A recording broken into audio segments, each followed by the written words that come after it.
मैं सिमरूं माता शारदा, बैठे जिह्वा आए, कार्तिक मास की कथा लिखे कमल हर्षाए। मैं स्वागत करती हूँ आप सबका अपने चैनल पर। आज हम कार्तिक पूर्णिमा का प्रथम अध्याय कथा आप सबके सामने प्रस्तुत कर रहे हैं। कार्तिक पूर्णिमा का प्रथम अध्याय शरद पूर्णिमा के बाद शुरू होता है, जिसे हम आपके समक्ष लेकर आए हैं।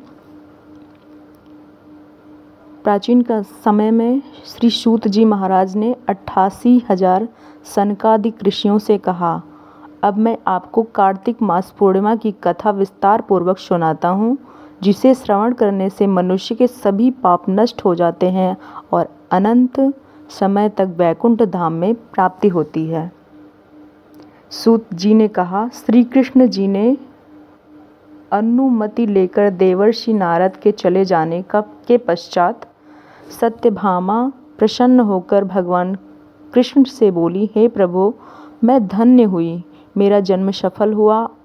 मुझ जैसी त्रैलोक्य सुंदरी के जन्मदाता भी धन्य हैं, जो आपके साथ नारद जी को वह कल्प वृक्ष आदि पुरुष विधि पूर्वक दान में दिया, परंतु वही कल्प वृक्ष मेरे घर लहरा करता है। यह बात मृत लोक में भी किसी स्त्री को ज्ञात नहीं है। हे त्रैलोकनाथ, मैं आपके कुछ पूछने के लिए इच्छुक हूँ।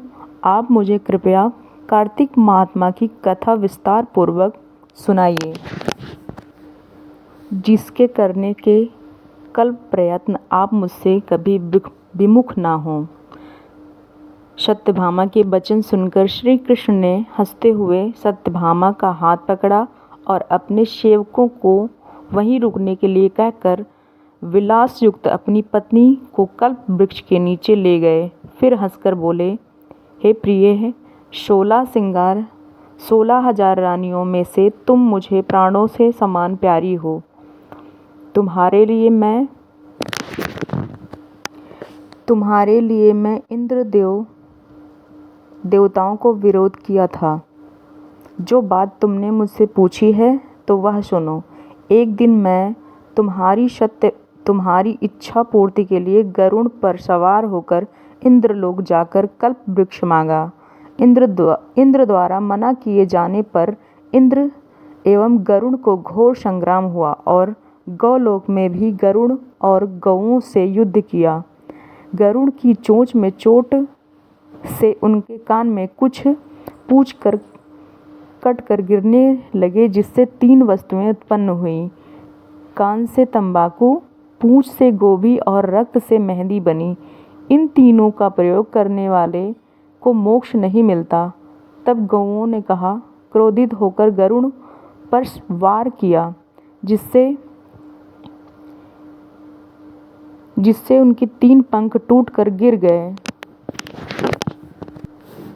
इनके पहले पंख से नीलकंठ, दूसरे से मोर और तीसरे से चकवी उत्पन्न हुए। हे प्रिय, इन तीनों का दर्शन करने मात्र से शुभ फल की प्राप्ति होती है।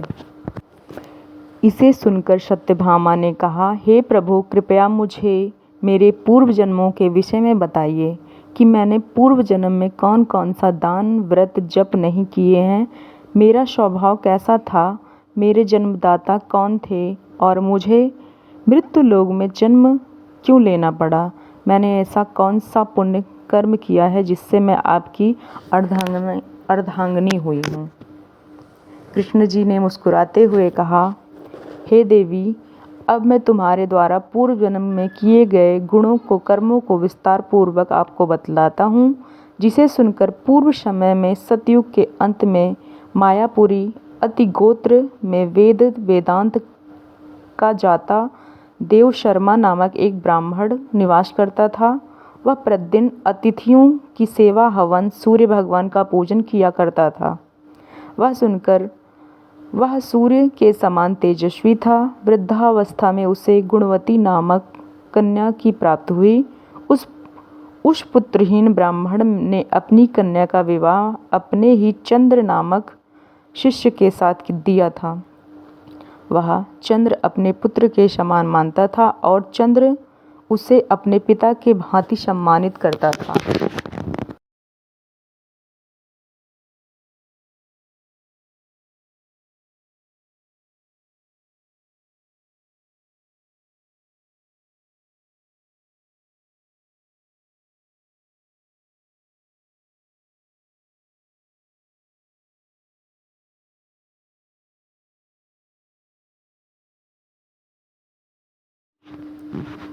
उस काल समान राक्षस ने उन दोनों को मार डाला।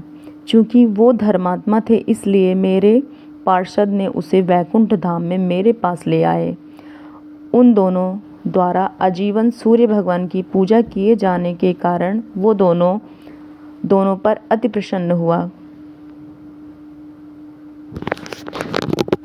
जिनके कारण उन्हें मोक्ष की प्राप्ति हुई। श्री गणेश जी महाराज की कथा और शिव जी की कथा इसी प्रकार है। मैं एक होता हुआ भी काल और कर्मों को भेद से 5 प्रकार का होता है, जैसे कि देवत्न, पिता, भ्राता आदि नामों से पुकारा जाता है।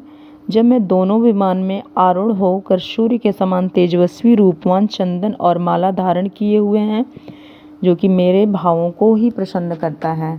यह आपको कार्तिक मास का प्रथम अध्याय की कथा आपने अभी श्रवण किया है। इसी प्रकार दूसरे अध्याय को लेकर हम आपके बीच फिर से आएंगे। तब तक के लिए वीडियो को लाइक कीजिए।